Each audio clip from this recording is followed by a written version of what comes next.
Hello दोस्तों, कैसे हो आप सभी। दोस्तों, सुकून एफएम चैनल पर आपका स्वागत है। अगर आपने अभी तक चैनल को सब्सक्राइब नहीं किया है तो जल्दी से चैनल को सब्सक्राइब कर लें और इस वीडियो को ज़्यादा से ज़्यादा लाइक करना, कमेंट करना और शेयर जरूर करना। आज की कहानी 564वें एपिसोड में आपका स्वागत है। चलिए शुरू करते हैं कहानी। युवराज आरव और अपने दोस्त अक्षय के साथ वहीं पुरानी पुरानी गलियों में घूम घूम कर सभी चीजों के स्वाद चख रहे थे और साथ में अपने बचपन की यादों को ताजा कर रहे थे। वो अपनी यारी की टोली में पूरे बचपन में गुम हो गया था। तभी जो चंदन में पास में ही खड़ा था, वो लगातार अपने मोबाइल की स्क्रीन देखे जा रहा था। वो टाइम नोट कर रहा था कि उन्हें इतना टाइम हो गया है और वो अब तक घर नहीं गए हैं।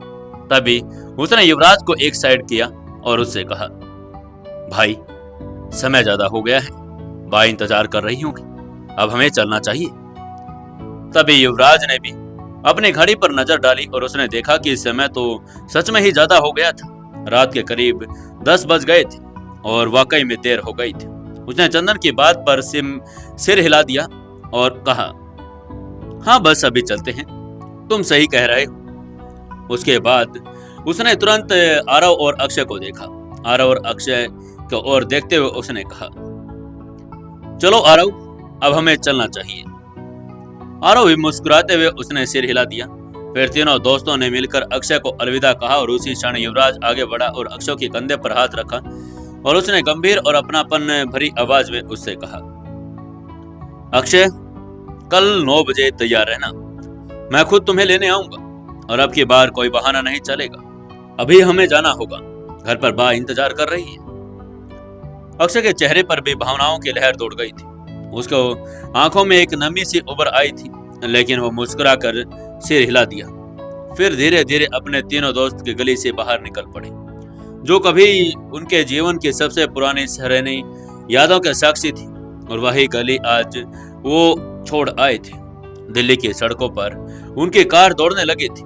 गाड़ी के भीतर एक अजीब सा सन्नाटा था और कभी कभी खामोशियां सबसे ज्यादा बोलती हैं। तभी आरव, जो कई वर्षों से दिल्ली लौटा था, खिड़की से बाहर झांकते हुए अपने पुराने शहर को देख रहा था। वो उन गलियों, उन मोड़ों को पहचान रहा था जो कभी उसके जीवन का हिस्सा होते थे। चंदन, जो पीछे की सीट पर बैठा था, फोन में लगातार देखे जा रहा था। युवराज ड्राइविंग सीट पर ड्राइव कर रहा था। कुछ समय में ही उनकी गाड़ी निर्मला हाउस के गेट पर पहुंच गई। जैसे ही गाड़ी अंदर गई, बाहर लगे सेंसर लाइट जल उठी और आहिस्ता से लोहे का गेट बंद हो गया। युवराज ने गाड़ी को पार्किंग में खड़ा कर दिया। तीनों नीचे उतर आए, हाथों में शाम की थकान और मन में ढेरों सारे भावनाएं समेटे तीनों हॉल में जा पहुंचे। देखा कि सामने बा सोफे पर ही बैठी हुई थी। उनके चेहरे पर एक शांति थी, जैसे वो किसी का इंतजार कर रही हो। उनकी आंखें खुली थी पर उनमें एक बेचैनी भी थी और अपने पोते का इंतजार ही कर रही थी। आरव को अभी बा ने देखा भी नहीं था। ये बात समझते हुए युवराज मुस्कुराया और धीरे धीरे उनके पास जाकर उनके पीछे खड़ा हो गया। उन्होंने चुपचाप अपने दोनों हाथों से बा की आंखें बंद कर दी। उसने धीरे से कहा, बा, मैं आज आपको एक ऐसे इंसान के साथ मिलाना चाहता हूं जिसे देखकर आप खुश बहुत होंगे। तो आप गैस कीजिए, ऐसा कौन हो सकता है। बा ने तुरंत हल्के झुंझलाहट के साथ और प्यार भरी आवाज में कहा, अब मुझे क्या पता कौन होगा, चल मुझे देखने दे कौन है, तभी तो पता लगेगा कि मैं कितना खुश होंगी।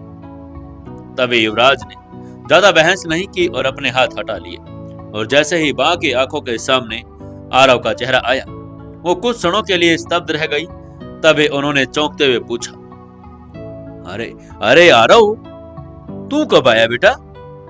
उनके चेहरे पर आरव को देखकर एक अलग ही पहचान, एक चमक आ गई थी।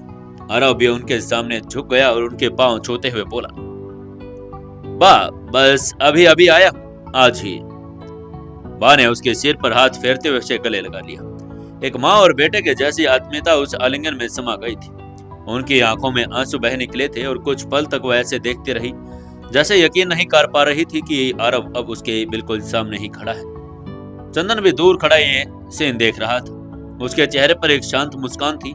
यही तो था कि रिश्ते की ताकत बीते वर्ष के बाद भी वही अपनापन दे जाती है। बा ने फिर धीरे से कहा, आरव, तू कितना बदल गया है। पर अभी भी बच्चा ही लगता है। बहुत दिनों बाद घर में रौनक आई है।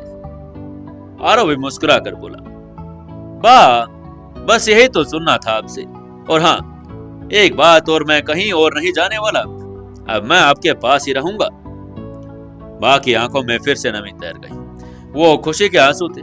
युवराज ने आगे बढ़कर बा का हाथ थामा और कहा, बा चलिए अब आप थोड़ा आराम कीजिए, हम सब यही हैं, सब ठीक है। बा ने सिर हिलाया और फिर आरव का हाथ थामे हुए खड़ी हो गई। तीनों उन्हें सहारा देकर उनके कमरे तक ले गए और फिर धीरे धीरे वो अपने कमरों की ओर चल आए। उस रात निर्मला हाउस की फिजाओं में पुराने रिश्तों की मिठास घुल गई थी। युवराज कमरे में जाकर चुपचाप खिड़की के पास खड़ा हो गया। बाहर चांदनी बिखरी हुई थी। उसका मन शांत था, लेकिन आगे जो भविष्य में होने वाला था वो यही सोच रहा था। आरव के आने से जो उसे प्लानिंग करनी थी वो अभी भी और तेज होने वाली थी, लेकिन फिलहाल आज की रात सिर्फ सुकून की थी। युवराज अपने बिस्तर पर गया और उसने आज बहुत सालों बाद ऐसे एंजॉय किया था। उसने आज एक लंबा अरसा बीत गया था, वैसा एहसास आज तक हुआ नहीं था। ना जाने कितने सालों के बाद सुकून की तलाश में वो खुद को थकाता रहा था, कभी कारोबार की चिंता में तो कभी रिश्तों की उलझन में, कभी अपने ही अस्तित्व की खोज में। लेकिन आज की शाम कुछ अलग थी। आज उसने वो महसूस किया था जिसे शब्दों में नहीं बांधा जा सकता। उसकी आंखों के सामने बार बार बचपन के वो सीन घूम रहे थे। गली के नुक्कड़ पर बैठकर चाट खाना, मस्ती में दोस्ती के साथ दौड़ लगाना, बिना किसी की चिंता में जीना और मुस्कुराना, सब उसकी आंखों के सामने दौड़ने लगा था। आज की रात वैसी नहीं थी जैसे पहले होती थी, जहां नींद में भी तनाव होता था और जागते हुए भी बेचैनी। आज की रात बिल्कुल अच्छी और सुहानी हो गई थी और धीरे धीरे करके ऐसे ही उसे कब नींद आ गई पता भी नहीं चला। और जब सुबह की पहली किरण ठीक जमीन पर पड़ी तो निर्मला हाउस में अलग ही खामोशी थी। सुबह हुई तो एक हल्की रोशनी कमरे की खिड़की से अंदर आ गई थी। तभी कमरे का दरवाजा धीरे से खुला और आरव अंदर आ गया। उसने देखा कि युवराज अभी भी सो रहा है। मुस्कुराता हुआ आरव उसके पास गया और हल्का सा कंधा झकझोर कर कहा, अरे भाई उठ जा, अब तो 8 बज गए हैं, कब तक सोता रहेगा। युवराज ने अपनी आंखें मिचमिचाई, जैसे उसे यकीन नहीं हो रहा कि वो नींद में ही था।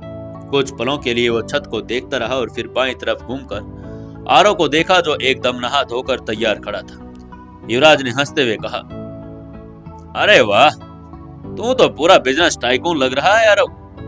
मैं तो कब का भूल गया था कि सोना क्या होता है, लेकिन आज की नींद भाई पूछ मत। ऐसा लग रहा है जैसे बचपन से माँ की गोद में सो गया था। उसके बाद सुनकर आरव मुस्कुराया। उसने मुस्कुराते हुए कहा, हाँ भाई, कल की शाम ही कुछ ऐसी थी। वैसे अब तू जल्दी से तैयार हो जा। मैंने सोचा है कि पहले तू तैयार होगा, लेकिन अब मुझे सचमुच में कुछ अलग ही लग रहा है। इतने में युवराज बिस्तर से उठ गया और बोला, हाँ बिल्कुल, आज का दिन बहुत खास है। आज से हम मिलकर उस दिन की शुरुआत करेंगे जो मैंने इतने सालों में अपने दिल में दबा कर रखा था। आरव ने थोड़ी हैरानी से पूछा, भाई लेकिन कैसे? मैं इस लायक तो नहीं कि फार्मा कंपनी को कुछ दे सकूं। मुझे तो फार्मा का एफ भी नहीं पता। तभी युवराज मुस्कुराए और उसकी पीठ थपथपाते हुए बोला, तो चिंता मत कर आरव, जो जरूरी होगा वो तुझे सिखा दूंगा। तुझसे ईमानदारी है, मेहनत है, मेरे लिए वो सबसे बड़ी बात है। तू मेरा भाई है। अब चल तू नीचे जा, बा के पास बैठ, मैं थोड़ी ही देर में तैयार होकर आता हूँ। आरव के चेहरे पर अब भी संशय था, लेकिन युवराज की बातों में जो दृढ़ता थी वो उसकी शंकाएं दूर कर रही थी। युवराज अब बिस्तर से उठा और अपनी अलमारी खोली। उसमें से ग्रे कलर का फॉर्मल सूट निकाल लिया। सूट की सफाई देखकर वो मुस्कुराया। ये वही सूट था जो माही ने पहली बार अपनी पसंद का उसके लिए खरीदा था। सूट को बेड पर रखकर वो बाथरूम की ओर बढ़ गया और बाथरूम के शीशे के सामने खड़े होकर उसने खुद को देखा। आंखों के नीचे हल्की सी थकान की लकीरें अब भी थी, लेकिन आज जो उनमें नई चमक थी वो कुछ अलग ही थी। नहा धोकर वो बाहर आया और उसके चेहरे पर नई ताजगी आ गई थी। उसने ग्रे सूट पहना, सफेद शर्ट और हल्का सिल्क का टाई लगा लिया। घड़ी पहनते वक्त उसे दादाजी की बातें याद आ गई। घड़ी सिर्फ वक्त नहीं बताती, ये बताती है वक्त बदलता कैसे है। जब तू नीचे होता है तो समझ तुझे ये ऊपर लेकर जाने का इशारा करती है। वो अपने आप पे मुस्कुराता हुआ कमरे से बाहर निकला और सीढ़ियों से नीचे उतरकर हॉल की तरफ बढ़ गया, जहां आरव और बा उनकी बाट ही देख रहे थे। क्या लगता है आपको, क्या युवराज का प्लान काम करेगा? कहीं किसी को पता तो नहीं चल जाएगा। जानने के लिए जुड़े रहिए कहानी के साथ। दोस्तों, मैं आपसे सिर्फ एक लाइक, एक शेयर और एक कमेंट ही मांगता हूँ, तो करते रहिए। दोस्तों, 565वें एपिसोड में आपका स्वागत है। चलिए शुरू करते हैं कहानी।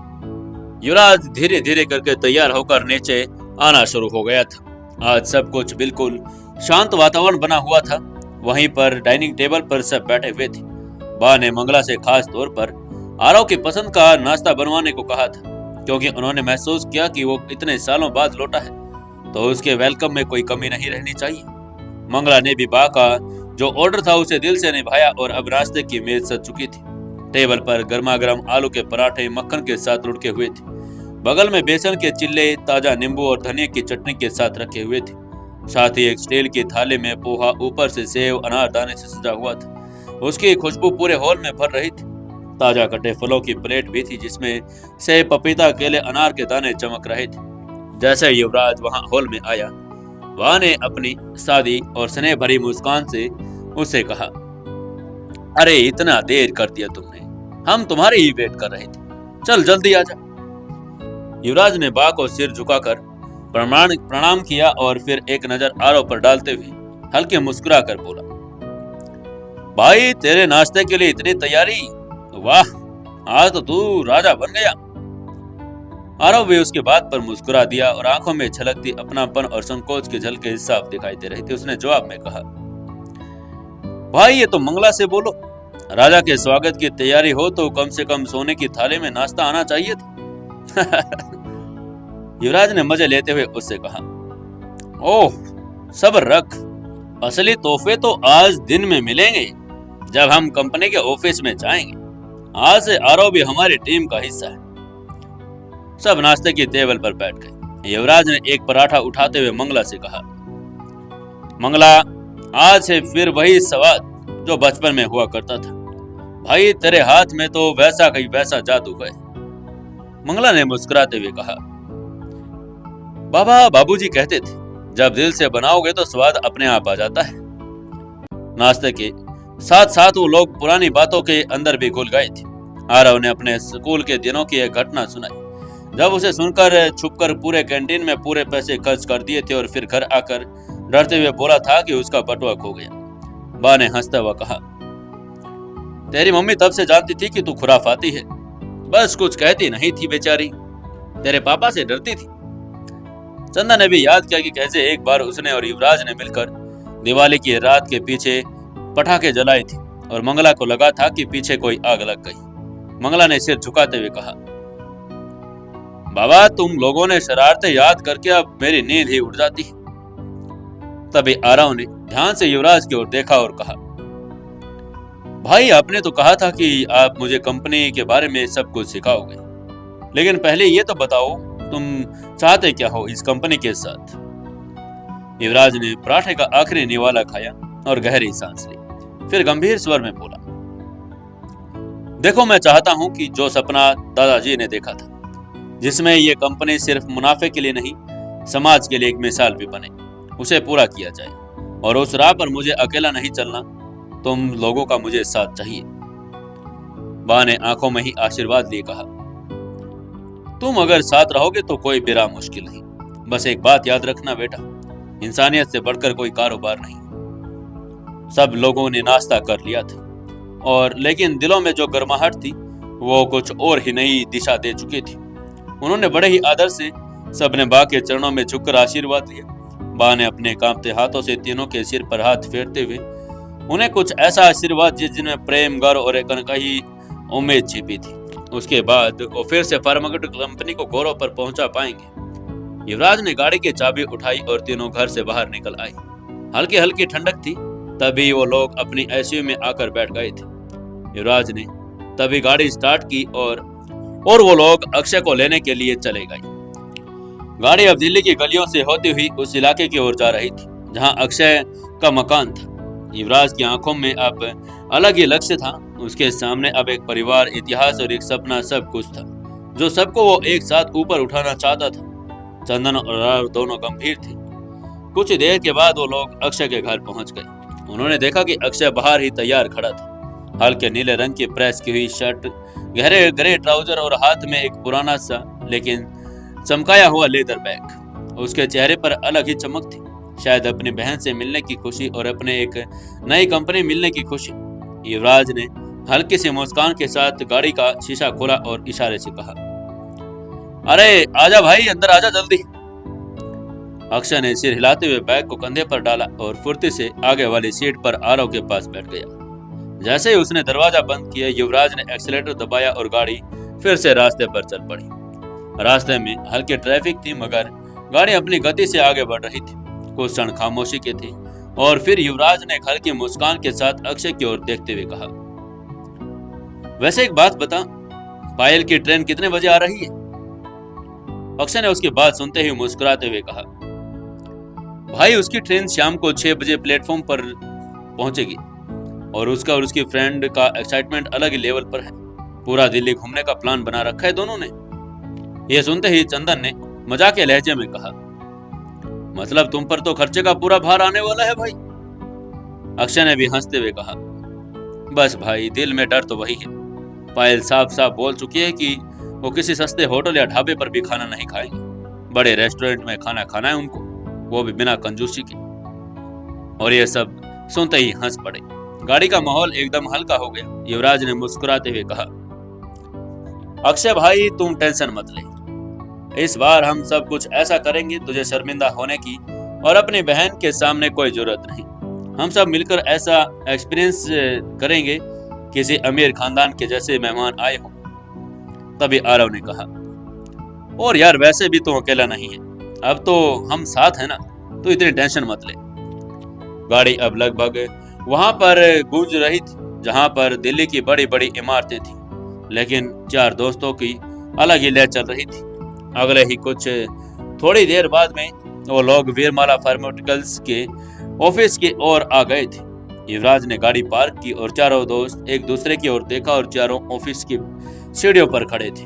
ऑफिस का दरवाजा जैसे ही सामने से खुला, भीतर का माहौल, कर्मचारियों की भागदौड़, कंप्यूटर पर क्लिकिंग की आवाज और फोन की घंटियां, सब कुछ अपने काम में लोग लग रहे थे। युवराज सबसे आगे चलते हुए अपने साथ अपने कैबिन में और ले गया। सभी लोग लिफ्ट में चढ़े और 10वें माले की ओर बढ़ गए। लिफ्ट में चढ़ते ही एक अजीब सी खामोशी थी, मगर वो खामोशी किसी डर की नहीं बल्कि गंभीरता की थी। जैसे लिफ्ट 10वीं मंजिल पर पहुंची, वो तीनों युवराज के साथ उसके कैबिन में चले गए। आरव की निगाहें अब एक चार तरफ घूम गई। हर चीज बिल्कुल अच्छे तरीके से सजाई हुई थी। सामने मेज पर लैपटॉप, खूबसूरत घड़ी, डायरी, एक स्टील का पेन, सब कुछ बड़ा अच्छे से लगा हुआ था। आरव ने एक पल को ठिठक कर कहा, भाई अब तो बताना क्या करना चाहता है। युवराज ने उसकी आंखों में झांक लिया, फिर एक गहरी सांस लेकर बोला, अरे यार करना तो कुछ नहीं, बस मैं बोर्ड ऑफ डायरेक्टर्स की मीटिंग बुला रहा हूँ। तुझे एक इन्वेस्टर बनकर उनके सामने आना है।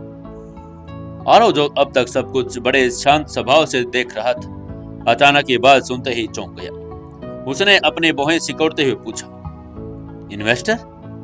लेकिन कैसे भाई, मेरी सैलरी अच्छी थी पर इतनी भी नहीं कि मैं करोड़ रुपए इन्वेस्ट कर सकूं। उसकी बात सुनकर युवराज जोर से हंस पड़ा। उसकी पीठ थपथपाते हुए बोला, अरे यार तू भी एकदम से ऐसे ही चौंक जाता है। पैसे तुझे लगाने नहीं है, पैसे मैं तुझे दूंगा, बस नाम तेरा है। कागज में, मीटिंग में और सबके सामने तेरा ही नाम होना चाहिए। आरव का मुंह खुला का खुला रह गया। उसने एक पल को युवराज की ओर देखा और फिर धीरे से पूछा, भाई आप यह क्या कर रहे हैं, मेरे तो कुछ समझ नहीं आ रहा। युवराज ने मुस्कुराते हुए उसकी आंखों में देखा और कहा, अरे आरव आ जाएगा, सब समझ में आ जाएगा, बस मुझे अपने आप पर भरोसा करने दो। मैं पागल हूं और आरव इस कंपनी को फिर से खड़ा करने के लिए मुझे तुम जैसे अपने दोस्तों की जरूरत है। पैसा तो मेरे पास है, लेकिन मैं किसी ऐसे इंसान को बीच में लेकर आना चाहता हूं जिसके साथ मैं भरोसा भी कर सकूं। लेकिन आरव को समझ नहीं आ रहा था कि वो पैसे भी दे रहा है और उसका नाम भी नहीं है। नाम वो आरव को करना चाहता था, एक इन्वेस्टर के रूप में आरव को आगे सामने लेकर आना चाहता था। लेकिन आरव को समझ नहीं आ रहा था कि उसे ये काम में उसका साथ देना चाहिए या नहीं। क्या इस काम के क्या क्या कॉन्सिक्वेंस होंगे और क्या वो उसका साथ देगा। आपको क्या लगता है दोस्तों, क्या आरव युवराज का साथ देगा या नहीं? क्या होगा आगे कहानी में जानने के लिए जुड़े रहिए कहानी के साथ। दोस्तों एक लाइक, एक कमेंट और एक शेयर जरूर से जरूर कर दिया करो। दोस्तों 566वें एपिसोड में आपका स्वागत है। चलिए शुरू करते हैं कहानी। ये सब जब आरव सोच रहा था कि उसे युवराज का साथ देना चाहिए या नहीं, उसे एक इन्वेस्टर के रूप में आना चाहिए या नहीं, क्योंकि उस बेचारे के पास पैसा नहीं था। वो इन्वेस्टर काहे का होता, लेकिन युवराज उसे पैसे दे रहा था और उस पर विश्वास कर रहा था। चंदन अब लगातार आरव की ओर देखे जा रहा था। उसको लग रहा था कि आरव इतना इस बात में सोच क्यों रहा है। तभी चंदन ने मुस्कुराकर आरव को राह को आसान किया और उससे कहा, भाई आरव इतना मत सोचो। युवराज ने अगर कुछ सोचा है तो हमें उसके साथ ही चलना चाहिए। और तुम्हें पता ही है युवराज जो भी कदम उठाता है वो सोच समझ कर ही उठाता है, तो हमें अपने भाई का साथ देना चाहिए। हमें ज्यादा सोचने की जरूरत नहीं है। अक्षय भी इन बातों को धीरे धीरे समझ चुका था कि युवराज अब आगे क्या करने वाला है। तभी अक्षय ने भी आरव को समझाते हुए कहा, आरव भाई देखो, मुझे भी यही लगता है कि इसमें सोचने वाली कोई बात नहीं। अगर युवराज चाहता है कि हमें ऐसा करना चाहिए तो हमें करना चाहिए, क्योंकि युवराज 100% सही ही सोच रहा है। आरव ने जब चंदन और अक्षय की बात सुनी तो उसे भी अब यकीन हो गया था कि युवराज जो भी कर रहा है वो सही कर रहा है और उसमें ही उन सबका फायदा है। तो वह मुस्कुराया और उसकी आंखों में अब कोई झिझक नहीं था। उसने धीरे से कहा, ठीक है भाई, आप जो कहेंगे मैं वो करूंगा। युवराज ने टेबल पर रखी फाइल की ओर इशारा करते हुए कहा, तो ठीक है, फिर इन डॉक्यूमेंट्स पर साइन करो। ये सारे पेपर्स तो मेरे नाम से हैं, ताकि बोर्ड को दिखाया जा सके कि हम एक नया इन्वेस्टर लेकर आए हैं। आरव ने जब वो फाइल खोली तो उसने कुछ उसे पढ़ा भी नहीं और एक एक पेपर जो उसके ऊपर साइन करना था उसने सभी पेपर्स पर साइन कर दिए, बल्कि अपने दोस्त के सपनों पर भी साइन कर दिए थे। उसी समय युवराज ने इंटरकॉम पर रिसेप्शन को कॉल किया और कहा, आधे घंटे में बोर्ड मीटिंग के लिए कॉन्फ्रेंस रूम तैयार करो। सभी डायरेक्टर्स को एक मीटिंग अरेंज करो। अगले आधे घंटे में ऑफिस में एक अलग ही गहमागहमी शुरू हो गई थी। बोर्ड रूम को तैयार किया जा रहा था और प्रोजेक्टर सेट हो रहा था। चाय और स्नैक्स की जो अरेंजमेंट की जा रही थी और ऑफिस स्टाफ इधर उधर दौड़ता नजर आ रहा था। जैसे ही सबको पता चला कि आधे घंटे में सीईओ सभी डायरेक्टर्स की क्या लेना चाहता है, एक मीटिंग लेना चाहता है, तो सभी को आज फिर से एक डर की अनुभूति होनी शुरू हो गई थी। सबको लगाने लगा था कि ऐसा एकदम से युवराज के दिमाग में क्या आया होगा। आज वो कहीं किसी को निकालेगा या फिर किसी के ऊपर कोई और फप्तियां कसेगा। ऐसा क्या होने वाला था आधे घंटे की मीटिंग के बाद। तभी इधर युवराज ने अपनी कुर्सी पर से उठते हुए सबकी ओर देखा और कहा, दोस्तों मुझे उम्मीद है कि हम सब कुछ ना कुछ करके दिखाएंगे। हम लोगों को बस ऐसे ही आगे बढ़ना है। उसके बाद चारों दोस्त वीरमाला फार्मास्यूटिकल्स की सबसे महत्वपूर्ण मीटिंग के लिए तैयार हो गए थे। युवराज के साथ आरव, चंदन, अक्षय पूरी तैयारी के साथ मीटिंग रूम की ओर चले गए। लिफ्ट के 10वें फ्लोर पर पहुंचते युवराज के मन में ढेरों विचार चल रहे थे। यह सिर्फ एक बोर्ड मीटिंग नहीं थी, यह कंपनी के अलग ही पुनर्जीवन की एक मीटिंग का माहौल बन गया था। जैसे युवराज ने अपने साथियों के साथ मीटिंग रूम में गई, सबकी निगाह उन पर टिक गई। उनकी मौजूदगी में एक कॉन्फिडेंस था। साथ में आए तीनों चेहरों पर जिज्ञासा और उम्मीद की किरण थी। युवराज ने हल्के मुस्कान के साथ सबसे अभिवादन किया और बोलना शुरू किया, आप सभी का दिल से शुक्रिया, आप लोग समय पर यहाँ पर पहुंच गए।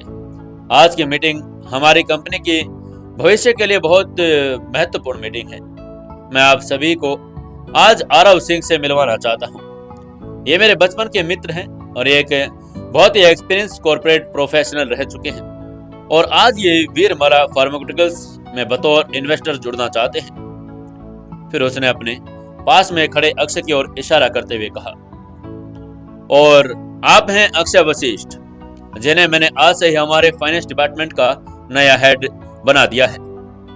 ये कहते हुए उसने निया शर्मा की ओर मुड़ते हुए तभी कहा, निया जी, मीटिंग के बाद कृपया इनका हायरिंग प्रोसेस शुरू कीजिए। निया ने सिर हिलाकर हामी भरी। उसके चेहरे पर थोड़ी आशंका भी थी, लेकिन उसने कुछ नहीं कहा। उसके बाद युवराज ने आरव को इधर इशारा किया और खुद को उसके सामने विस्तार से आगे पेश करे और आरव उठ खड़ा हुआ और हल्की मुस्कान के साथ आगे आया और उसने बोलना शुरू किया, good morning all of you. जैसा कि युवराज ने बताया है, मैं आरव सिंह पिछले 10 वर्षों से विभिन्न मल्टीनेशनल कंपनियों में काम कर चुका हूँ, लेकिन आज मैं एक इन्वेस्टर के तौर पर यहाँ खड़ा हूँ क्योंकि मुझे युवराज पर और इस कंपनी पर पूरा भरोसा है और मैं चाहता हूँ कि जो मेरा पैसा है वो हमेशा सेफ रहे। तो इसलिए मैं इस कंपनी के साथ एज अ इन्वेस्टर जुड़ना चाहता हूँ। वहां पर कुछ लोग जो बैठे थे, एक्साइटमेंट में उन्होंने सिर हिला दिया, जबकि कुछ को शक था कि इतनी बड़ी रकम के साथ बात और सिर्फ पैसे इन्वेस्ट की जा रही है। तभी जो संजय पटेल बैठे थे, जो हमेशा सीधी बात करते थे, उन्होंने कहा, सर आपने कहा कि आप इन्वेस्ट करना चाहते हैं, आप कितना इन्वेस्ट करना चाहेंगे और आपकी शर्तें क्या रहेंगी? तभी आरव, जो सब कुछ पहले से पढ़ चुका था, वो उन्होंने ऐसी रणनीति तैयार की थी जो किसी को ऑफेंड ना करे और सीधा जाकर सबके दिलों पर घर कर जाए और सब लोग उसे अपना ले। तभी उसने बोलना शुरू किया, मैं फिलहाल 1500 करोड़ रुपए की इन्वेस्ट राशि लेकर आया हूं और इसके बदले सिर्फ 2% इक्विटी चाहता हूं। यह सुनते ही कमरे में सन्नाटा छा गया। ये बिल्कुल ही अप्रत्याशित चीज थी। हसीना अमीन ने तुरंत अपनी फाइनेंशियल डायरी खोली और कुछ हिसाब जोड़ने लगी। तभी उसने हिसाब जोड़ते हुए कहा, अगर आप 1500 करोड़ रुपए दे रहे हैं और केवल 2% इक्विटी मांग रहे हैं, तो इसका मतलब है कि आप कंपनी के पुनर्निर्माण में सिर्फ आर्थिक मदद नहीं कर रहे, बल्कि विश्वास भी दिखा रहे हैं। लेकिन क्या ये फंड्स आपके पर्सनल हैं या किसी इन्वेस्ट ग्रुप के माध्यम से आ रहे हैं? कहीं आपने किसी से पैसा उठाया तो नहीं है?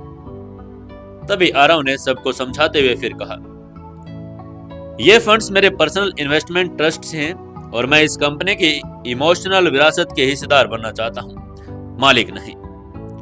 तभी जयदेव, जो ये बातें सुन रहे थे, उन्होंने कहा, वेल डन, हमें खुशी है कि आप इमोशनल रूप से जुड़े हैं, लेकिन आप कंपनी के ऑपरेशंस में कोई इंटरफेयर तो नहीं करेंगे ना? तभी आरव मुस्कुराया और उसने कहा, नहीं, बिल्कुल भी नहीं। मैं सिर्फ एक साइलेंट इन्वेस्टर रहूंगा। ऑपरेशंस और जो भी डिसीजन मेकिंग होगी वो पूरी जिम्मेदारी युवराज और उनकी टीम की होगी। मैं यहाँ पर कोई भी अपनी बातें लागू नहीं करना चाहूंगा। रचना, जो कानूनी पहलुओं की एक्सपर्ट थी, उसे भी ये बातें कुछ अलग ही समझ आ रही थी कि वो इतनी कम इक्विटी पर इतना पैसा इन्वेस्ट क्यों करना चाहता है। तभी उसने कहा, मुझे कोई आपत्ति नहीं है, लेकिन हम एक लीगल फ्रेमवर्क तैयार करेंगे जिसमें ये सभी बातें दर्ज की जाएंगी, जैसे कि जो आपकी कंडीशंस हैं और जो हमारी कंडीशंस रहेंगी वो भी, जिससे फ्यूचर में चलकर हमें कोई परेशानी ना आए। सबने भी उसकी बात पर सहमति में सिर हिला दिया। अब बात युवराज की तरफ थी। वो लग रहा था कि युवराज क्या कहने वाला है। तभी युवराज ने देखा कि सब उसकी बात सुनने के लिए तैयार हैं, तो वो खड़ा हुआ और उसने कहना शुरू किया, देखो, मैं जानता हूं कि यह आसान नहीं है, लेकिन मुझे आप सबका साथ चाहिए। हमें फिर से वो दिन लाने होंगे जब वीरमाला फार्मास्यूटिकल्स भारतीय नहीं, एशिया की टॉप कंपनियों में गिनी जाती थी। ये इन्वेस्ट सिर्फ एक शुरुआत है, असली काम तो हमें सब मिलकर ही करना है ना। तभी जो शंकर लाल मिश्रा चुप बैठे हुए थे और इधर उन्होंने कहा, बेटा, मैंने तेरे दादाजी के साथ काम किया। अगर तू इसी लगन से काम करेगा तो कंपनी को हम नई ऊंचाइयों तक लेकर जाएंगे। सबकी आंखों में कॉन्फिडेंस भर गया था। हसीना, निया, रघुवीर, मोहित, आभास और ईशांक सभी अपने अपने प्लान्स और जरूरतों के लिखने में जुट गए थे। अब सबको ये हो गया था कि इन्वेस्टमेंट आ गया है और पैसे की कोई कमी नहीं। जिसको अपने काम के लिए जितनी फंडिंग चाहिए वो अब मिल जाएगी। बाहर निकलते वक्त जब रचना ने युवराज से कहा, अब आपको कोर्ट या स्टॉक एक्सचेंज के कुछ कागजी काम पूरे करने होंगे, मैं सब संभाल लूंगी, बस आप अपना ध्यान कंपनी को फिर से खड़ा करने पर लगाइए सर। युवराज ने हल्की सी मुस्कुराहट में सिर हिलाया और अपने दोस्तों की ओर देखा। सबकी आंखों में अब एक ही लक्ष्य की चमक थी, वीरमाला को पूरे वर्ल्ड की सबसे बेस्ट कंपनी बनाना। इधर मीटिंग खत्म होने के बाद युवराज अपने तीनों दोस्त के साथ वापस युवराज के कैबिन में आ गया। कैबिन में पहुंचते ही युवराज ने इंटरकॉम का रिसीवर उठाया और अपनी असिस्टेंट दिव्या को बुला लिया। वो कुछ ही मिनटों में दस्तक देकर अंदर आ गई और उसके चाल में वही पेशेवर मुस्कान थी। युवराज ने उसके आते ही शांत स्वर में कहा, दिव्या, अक्षय को आज से ही फाइनेंस डिपार्टमेंट का चार्ज दे दो। इन्हें पूरी रिपोर्ट तैयार करनी है कि किस डिपार्टमेंट को कितनी पैसे की जरूरत है और किसे कितनी प्रायोरिटी दी जाए। दिव्या ने बड़े ही सम्मानपूर्वक अंदाज में सिर हिलाया और अक्षय की ओर देखकर बोली, यस सर, आइए मैं आपको आपकी फाइनेंस टीम से मिलवाती हूँ और डिपार्टमेंट के सभी डॉक्यूमेंट्स हैंड ओवर करवा देती हूँ। अक्षय ने मुस्कुराकर युवराज की ओर देखा, जैसे नजरों में ही उसका आभार प्रकट कर रहा हो। फिर दिव्या के साथ पीछे चला गया। चंदन, जो अब तक कैबिन में मौजूद था, वो उठकर अपने कैबिन की ओर चला गया ताकि अपनी नई जिम्मेदारियों को देख ले। और अब कमरे में सिर्फ युवराज और आरव बैठे हुए थे। अब वहां पर युवराज और आरव रह गए थे और दोनों ने अपना इन्वेस्टमेंट का पेपर वर्क पूरा करने लगे। दोपहर से लेकर शाम तक वक्त दोनों के लिए बेहद बिजी था। कागजों की जांच पड़ताल, लॉयर्स की सलाह, बैंक से कई बार फोन तोन करके और कंपनी के फाइनेंस डिपार्टमेंट के रिकॉर्ड से मेल, सब कुछ लगातार बड़े ही शालीनता और बड़े ही तरीके से चल रहा था। लेकिन इस थकान में एक अलग ही संतुष्टि भी थी। सालों के बाद युवराज को ऐसा लग रहा था कि अब वाकई में कुछ बड़ा कर पाएगा। युवराज की इस निजी बैंक की टीम ने एक पहले ही प्रक्रिया में लगी हुई थी। उन्होंने बिना किसी देरी के पूरी ट्रांजैक्शन प्रोसेसिंग को अंजाम दे दिया था। शाम होते ही जब आखिरी पेपर फाइल में आया तो युवराज ने एक लंबी सांस ली और जैसे उसके कंधे पर कोई एक बोझ सा हट गया। शाम का वक्त धीरे धीरे अपने सुनहरे पंख फैलाता हुआ ऑफिस की दीवारों से टकरा रहा था। जब युवराज और आरव के कैबिन में बैठकर आखिरी डॉक्यूमेंट्स पर साइन करते जा रहे थे, ये वही डॉक्यूमेंट्स थे जिनके जरिए आरव से की गई जो 1500 करोड़ रुपए की इन्वेस्टमेंट थी, वीरमाला फार्मास्यूटिकल्स के खाते में ऑफिशियल रूप से ट्रांसफर की जा चुकी थी। बैंक की ओर से भी कंफर्मेशन मिल गया था और सब कुछ कानूनी रूप से हो गया था। इसी दौरान ऑफिस के कर्मचारियों में हलचल मच रही थी। जो लोग कल तक युवराज को बेवकूफ और अकड़ू समझ रहे थे, आज वो उसके इस एक इन्वेस्टर को देखकर उसकी तारीफ करने में लग गए थे। ऑफिस के गलियारों में फुसफुसाहटें तेज हो गई थी। तभी एक ने कहा, अरे यार, एक ही दिन में इतना सारा पैसा और इतना बड़ा इन्वेस्टर कैसे आ गया? क्या वाकई में अब कंपनी दोबारा खड़ी हो जाएगी? ऐसे कई सवाल बहुत सारे लोगों के मन में थे, पर जवाब सिर्फ युवराज के पास था कि वो उसका क्या करे। तभी युवराज के कैबिन का दरवाजा खुला और अक्षय अंदर आ गया। उसके चेहरे पर एक हल्की मुस्कान थी और नजरों में थकान के साथ साथ एक्साइटमेंट भी दिख रहा था। उसने युवराज की ओर देखते हुए कहा, भाई 5 बज गए हैं, हमें स्टेशन पर चलना होगा। पायल और उसकी दोस्त वहां पहुंचने वाली है।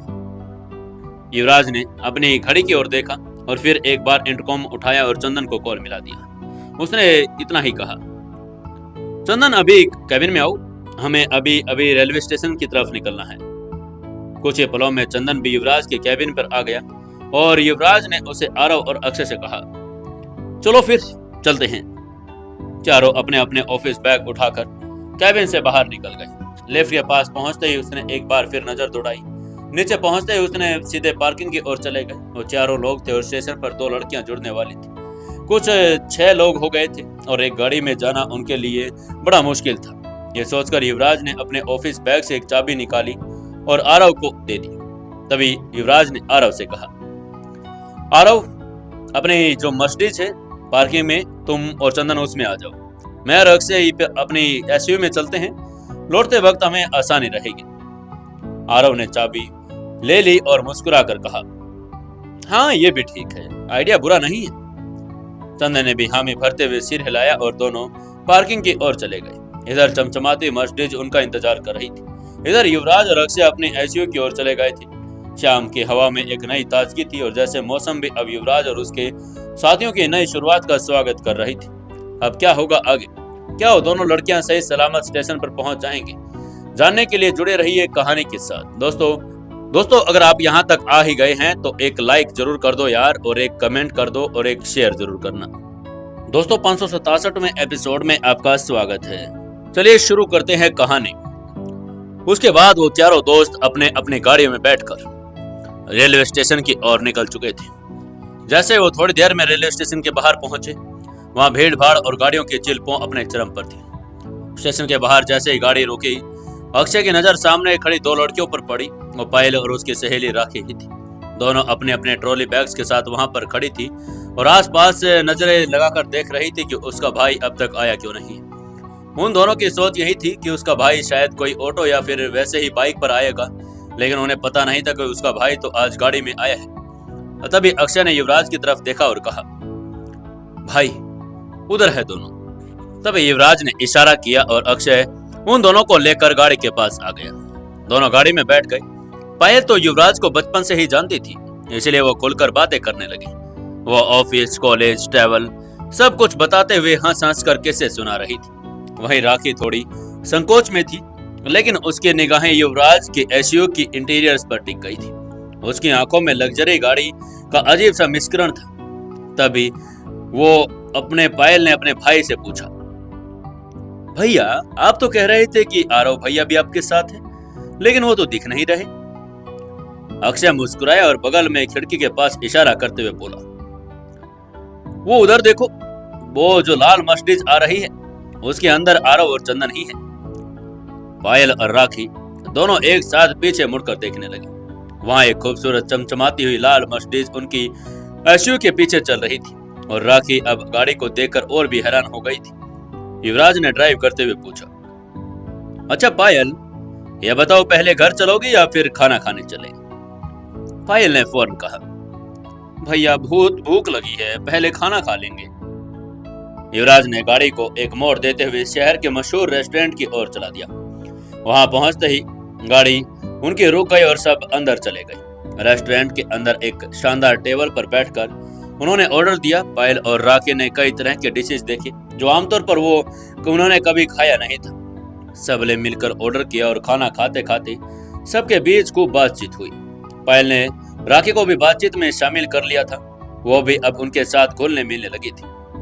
खाना खत्म करके सब वापस से अपने गाड़ियों की तरफ आ गए थे और गाड़ियां दोबारा से सड़कों पर चलने लगी। अक्षय के घर पहुंचते ही युवराज ने अपनी एसयूवी की चाबी उसे दे दी और कहा, अब ये गाड़ी तू कुछ दिनों तक अपने पास रख, बहन को घुमाने का काम आएगी। अक्षय भी हैरान था। उसे यह नहीं पता था कि युवराज उसे गाड़ी दे देगा। तभी उसने हैरानी से पूछा, भाई लेकिन? युवराज ने उसको बात को बीच में काटते हुए कहा, लेकिन कुछ नहीं, जो मैंने कहा है वैसा ही करो। उसके बाद वो आरव और चंदन के साथ मर्सिडीज में आ गया और वो लोग निर्मला हाउस की ओर चल पड़े।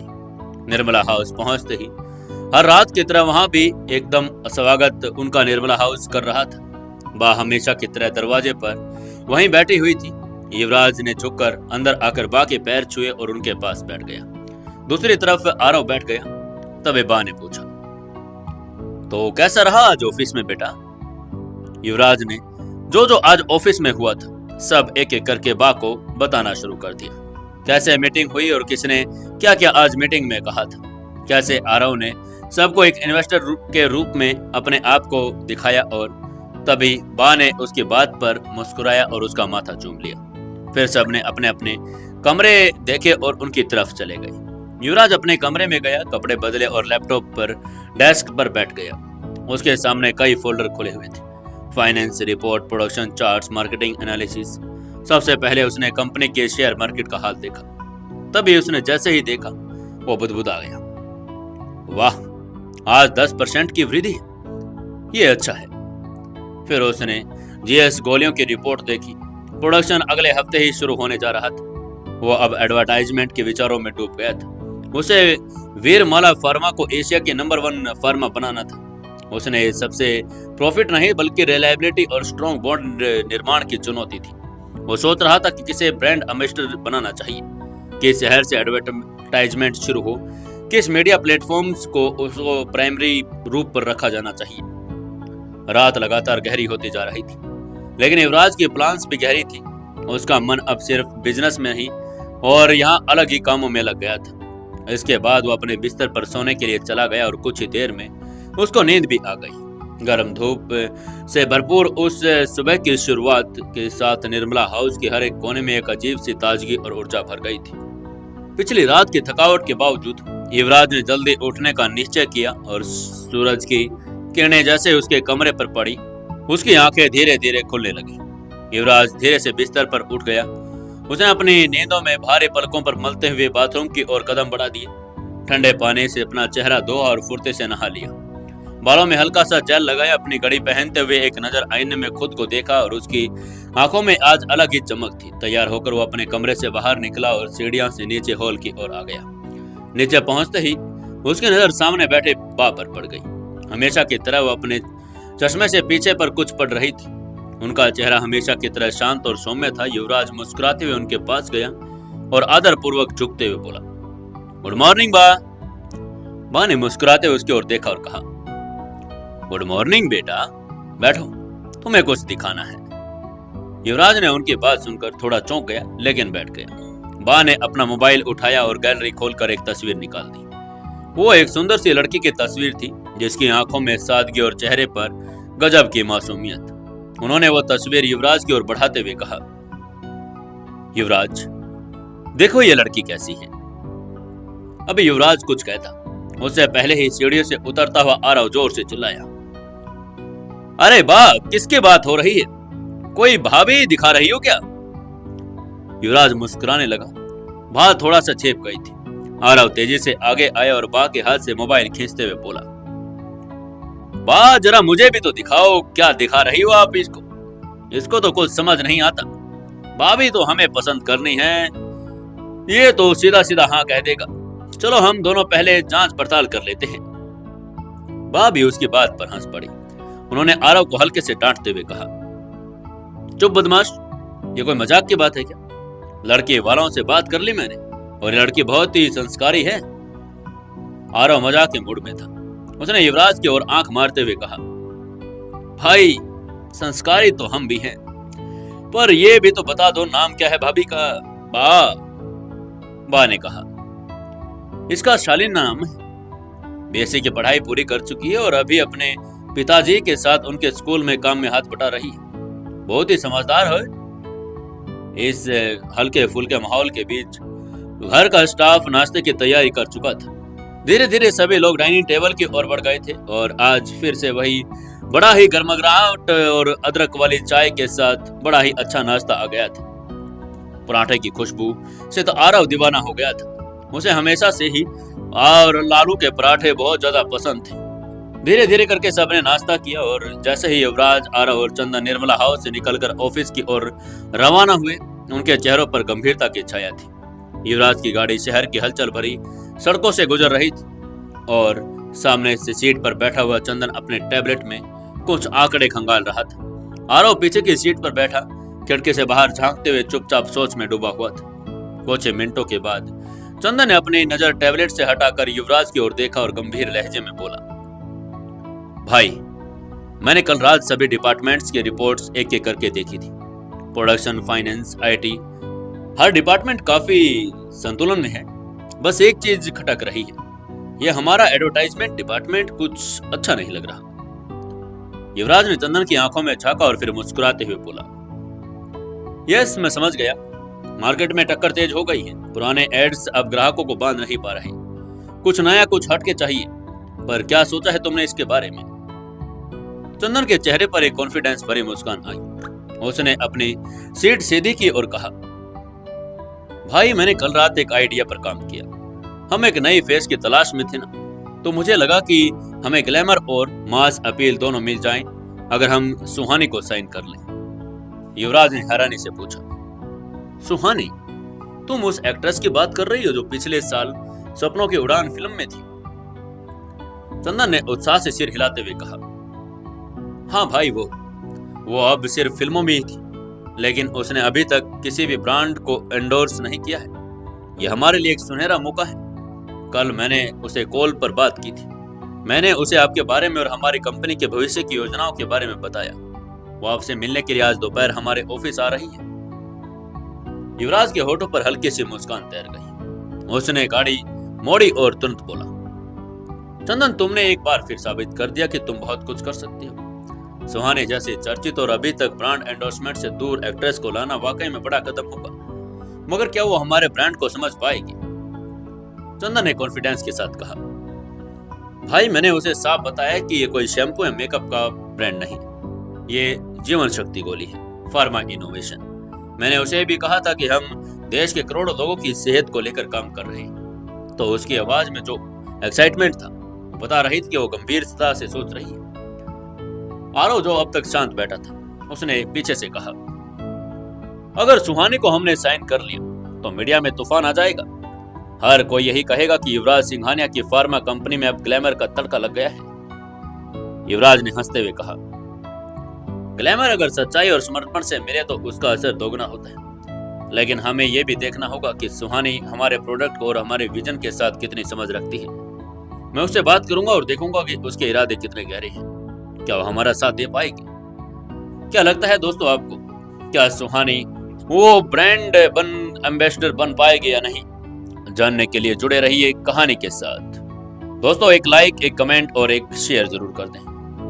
दोस्तों, 568वें एपिसोड में आपका स्वागत है। चलिए शुरू करते हैं कहानी। तभी चंदन ने युवराज से कहा, मैंने उससे कहा कि हम एक नई हाउस डॉक्यूमेंट्री भी टीम तैयार कर रहे हैं। हम चाहें तो उसके साथ एक विशेष एड शूट कर सकते हैं, जिसमें वो गांव की महिलाओं को जागरूक कर रही हो और उसमें उसका इमेज भी मजबूत बने और ब्रांड की भी अच्छा सा विश्वास बन जाए। गाड़ी अब ऑफिस पर पहुंच गई थी। सिक्योरिटी गार्ड ने सलामी दी और गाड़ी पार्किंग में चली गई। युवराज ने गाड़ी रोकी और गहरी सांस लेते हुए बोला, चलो देखते हैं सुहानी क्या लेकर आएगी, क्या सोच रही है वो इसके बारे में। तीनों ऑफिस बिल्डिंग में चले गए। युवराज सीधे अपने कैबिन की तरफ चला गया। ऑफिस के 10वें फ्लोर पर जब लिफ्ट का दरवाजा खुला तो चमकदार मार्बल के फर्श पर युवराज के जूतों की एड़ी की आवाज गूंजने लगी। आरव और चंदन उसके पीछे पीछे चल रहे थे। युवराज ने धीमे स्वर में चंदन की ओर देखते हुए कहा, भाई, सुहानी अब किसी भी वक्त आ सकती है, लेकिन उससे पहले मैं जयदेव और लक्ष्मण से इस बारे में बात करना चाहता हूँ। अगर हमारी टीम अगर एकमत नहीं है तो मीटिंग में कोई प्रभाव नहीं पड़ेगा। तभी युवराज ने कहा, ठीक है, लेकिन मुझे अंदेशा है कि जयदेव और लक्ष्मण वही पुराने ढर्रे की बात करेंगे। जब तक मैंने चेक किया है, उनके बारे में पता लगा है, वो हमेशा रिस्क लेने से बचते आए हैं। तभी युवराज ने कहा, तो ठीक है, आज उन्हें बदल दो। जैसे उन्होंने अपने कैबिन का दरवाजा खोला, अंदर की वो अपने कैबिन की तरफ, अपने चेयर की तरफ चला गया। तभी उसने अपना इंटरकॉम उठाया और दिव्या को कॉल करते हुए बोला, दिव्या, जयदेव और नारायण को मेरे कैबिन में भेजो। कुछ ही मिनटों में दिव्या दरवाजे पर खड़ी थी और उसने कहा, जी सर, मैंने कह दिया। कुछ देर के बाद दरवाजा खुला और पहले जयदेव अंदर आया और उसके पीछे लक्ष्मण था। आते ही उन दोनों ने युवराज को ग्रीट किया और कहा, गुड मॉर्निंग सर। युवराज ने उनको इशारा करके कहा, आइए बैठिए। तीनों बैठ गए। चंदन, आरव पहले से अपनी कुर्सियों पर थे। उनके आते ही युवराज ने बात शुरू की, आप दोनों को बुलाने का कारण सीधा है। हमारी नई दवा जीवन शक्ति गोली का प्रोडक्शन अगले हफ्ते शुरू हो जाएगा, लेकिन उससे पहले मार्केट में अपनी उपस्थिति जोरदार से दर्ज करानी होगी।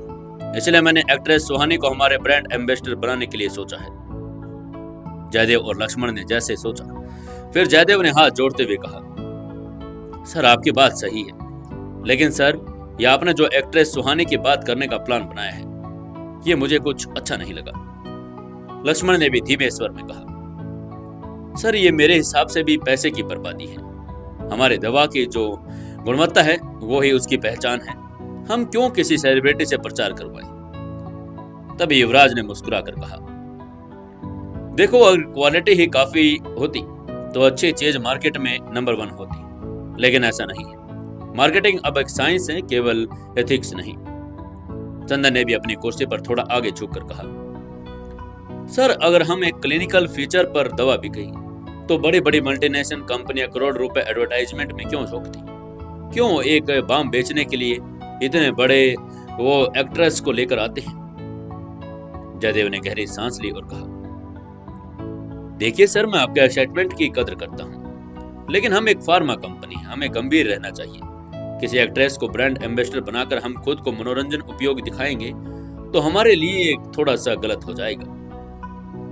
युवराज भी ये बात तो सोच रहा था, फिर उसने गंभीर होकर कहा, नहीं, ऐसा नहीं है।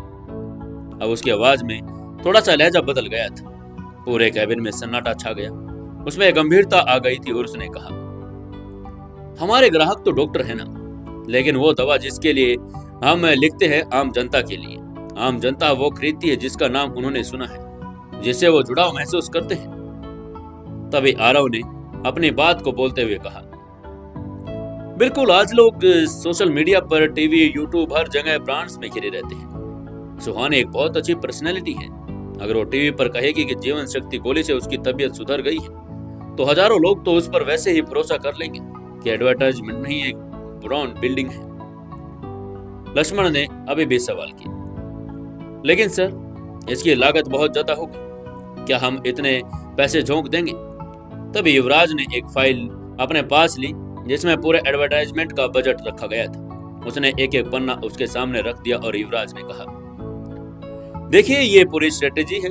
कितने पैसे कहाँ खर्च होंगे, कितने दिन के लिए TV advertisement, social media plan, radio और होर्डिंग, सब कुछ एक एक चीज लिखी गई है।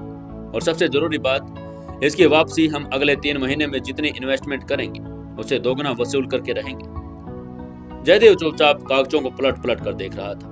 उसके माथे पर संदेह की रेखाएं थी, लेकिन कुछ हद तक प्लानिंग देखकर वो बहुत ज्यादा प्रभावित हो गया था। अब चंदन ने माहौल को थोड़ा सा हल्का करते हुए कहा, देखिए जयदेव जी, अगर सब कुछ आप लोगों के हिसाब से होता रहेगा तो कंपनी आज भी पिछली सदी के पोस्टर पर टिकी रहेगी। अब वक्त बदल चुका है। साइंस को अब लोगों तक पहुंचाने के लिए स्टोरी टेलिंग करनी पड़ती है। सुहाने से बेहतर चेहरा हमारे लिए कौन हो सकता है? जयदेव ने आखिरकार फाइल बंद की और गहरी सांस लेते हुए कहा, ठीक है सर, अगर आप सबका यही मत है तो सही है, हम भी तैयार हैं। लक्ष्मण ने भी सहमति में सिर हिला दिया। युवराज ने मुस्कुराते हुए ऑफिस बॉस को बुलाया और उनको सभी के लिए चाय लेकर आने के लिए कहा। उन्होंने कहा, ठीक है, तो तय रहा। आज दोपहर जब सुहानी आएगी तो हम उसे पूरी प्लानिंग समझा देंगे। उसका रोल, स्क्रिप्ट, टाइमलाइन, उसके साथ ही हमारे उद्देश्यों को भी साफ साफ रखेंगे। चंदन ने भी कहा, और अगर ये कैंपेन चला गया तो विरमला फार्मास्यूटिकल्स पूरे एशिया में नाम करेगा। आरव ने भी मुस्कुरा कर कहा, बिल्कुल भाई। बाहर अब सूरज और ऊपर चढ़ गया था। ऑफिस के शीशे पर आती धूप युवराज की आंखों में चमक भर रही थी। शायद ये उसकी सफलता की आहट थी जो अब दूर नहीं थी। उधर जहां युवराज अपने कैबिन में मार्केटिंग टीम के साथ गहन चर्चा में बिजी था, वहीं बिल्डिंग के नीचे स्थित प्रोडक्शन डिपार्टमेंट में एक अलग ही हलचल मच गई थी। आभास और ईशांक, जो प्रोडक्शन डिपार्टमेंट के हेड थे, दिन की पहली किरण से ही अपनी टीमों के साथ मोर्चा संभाल चुके थे। पूरी यूनिट जैसे किसी युद्ध की तैयारी में थी। लक्ष्य सीधा था, 3 महीने में कम से कम 5000 जीवन शक्तियां गोलियां बनानी थी। एक गलती भी नहीं, एक भी दिन की देरी नहीं। आभास सफेद कोट में, माथे पर पसीने की बूंदे और हाथ में क्लिप बोर्ड लेकर हर एक इकाई का मुआयना कर रहा था। उसके पीछे पीछे ईशांक था, जो लगातार समय पर मशीनों की सफाई, बैचों की गिनती और वहां पर लोगों की उनका नजर रख रहा था। आभास ने तेज आवाज में कहा, हर बैच में 200 गोलियां चाहिए। आज दिन खत्म होने से पहले हमें 800 गोलियां निकालनी होगी। हमें ट्रायल पैकेजिंग कल सुबह भेजनी है मार्केटिंग डिपार्टमेंट को। ईशांक ने भी तुरंत ऑर्डर दिया, मिक्सर लाइन 3 पर टेम्परेचर चेक करो, और हाँ, बैच नंबर 7 का पीएच लेवल रिपोर्ट करो। मुझे फार्माकोलॉजिकल से बात करनी है। इधर प्रोडक्शन डिपार्टमेंट में मशीनों की आवाजें, टेस्ट ट्यूब की खनखनाहट और कर्मचारियों की सधी आवाजें लगातार चल रही थी। वहीं दूसरी ओर ऑफिस में अलग अलग डिपार्टमेंट्स में एक अलग ही शांति थी। हर कोई अपनी भूमिका से निभा रहा था, और कोई सोशल मीडिया ग्राफिक्स पर काम कर रहा था तो कोई बजट स्लाइड्स को अंतिम रूप दे रहा था। ऐसे ही दोपहर के 2 बज गए। ठीक दोपहर बजे एक मेन गेट पर ब्लैक BMW आकर रुकी। गाड़ी से मशहूर अदाकारा सुहानी मिश्रा, जो नाम से ही देश के लाखों युवाओं की धड़कन बन चुकी थी, काले रंग की साड़ी में लिपटी हुई, बड़े बड़े सनग्लासेस पहने, कॉन्फिडेंस से लबरेज के साथ वहीं लॉबी पर दाखिल हो गई। रिसेप्शनिस्ट ने झटपट से खड़े होकर नमस्कार किया और कहा, मिस्टर युवराज, आपके इंतजार में हैं, कृपया इस तरफ आइए। सुविधा और सम्मान के साथ सुहानी को लिफ्ट पर लेकर जाया गया और उसकी चेहरे पर हल्की सी मुस्कान थी। कौन थी ये सुहानी मिश्रा? इस वक्त न्यूज रिपोर्टर्स, फिर मॉडल और अब बॉलीवुड की टॉप स्टार्स में शुमार, लेकिन उसके जीवन में हर मंजिल संघर्ष से मिली थी। जब उसे युवराज के इस फार्मा स्टार्टअप्स के बतौर ब्रांड एम्बेसडर शामिल होने का प्रस्ताव मिला था तो वह उलझ गई थी। लेकिन जैसे उसे पता चला कि इस कंपनी के पीछे वही युवराज सिंघानिया है जो कभी मुंबई में सबसे तेज दिमागों में गिना जाता था, ये सुनते ही वो तुरंत तैयार हो गई थी। सुहानी ने युवराज के बारे में बहुत सुना था। उसके बिजनेस स्टाइल, निर्णय लेने की क्षमता, टीम के प्रति उसकी निष्ठा और हर बात पर डटे रहने वाले स्वभाव के बारे में वो जान चुकी थी। वो मन मन में बुदबुदाई, युवराज सिंघानिया, जो सब कुछ खोकर भी उठ खड़ा हुआ। ये देश को कोई अगर रियल बिजनेस चाहिए तो वो यही है। इसलिए वो केवल मिलने नहीं आई थी, वो कॉन्ट्रैक्ट पर हर हाल साइन करना चाहती थी। उसके लिए एक नई पहचान का मौका था। लिफ्ट के जैसे ही दरवाजे खुले, रिसेप्शनिस्ट ने उन्हें युवराज के कैबिन तक पहुंचा दिया। दरवाजा खुला और भीतर चंदन आरव बैठे हुए थे। युवराज खिड़की के पास खड़ा था। जैसे ही सुहाने ने कदम रखा, पूरा कमरा शांत हो गया। सभी की नजरें उसकी तरफ चली गई। युवराज मुड़ा और उसकी नजरें सुहाने से मिल गई। हर एक पल में सन्नाटा छा गया, जैसे समय ठहर सा गया हो। फिर युवराज ने मुस्कुराते हुए कहा, वेलकम टू वीरमाला फार्मा मिस सुहानी। आइए, हम आपका ही इंतजार कर रहे थे। सुहाने भी सिर झुकाकर जवाब दिया, थैंक यू मिस्टर युवराज। युवराज ने अपनी कुर्सी की तरफ इशारा करके कहा, आइए बैठिए। उसके बाद सुहानी अंदर गई और बैठ गई। आपको क्या लगता है, क्या सुहानी जो युवराज की कंडीशन थी उन पर खरी उतरेगी? क्या उसकी कंडीशन को अलाउ करेगी? क्या कॉन्ट्रैक्ट होगा या नहीं? जानने के लिए जुड़े रहिए कहानी के साथ। दोस्तों, कहानी पर एक लाइक, एक कमेंट और एक शेयर जरूर से जरूर कर दिया करो। और जल्द ही 1 या 2 तारीख को मैं आपके लिए नई कहानी भी लेकर आ रहा हूँ। तब तक के लिए अपनी कहानियों को ज्यादा से ज्यादा प्यार दें।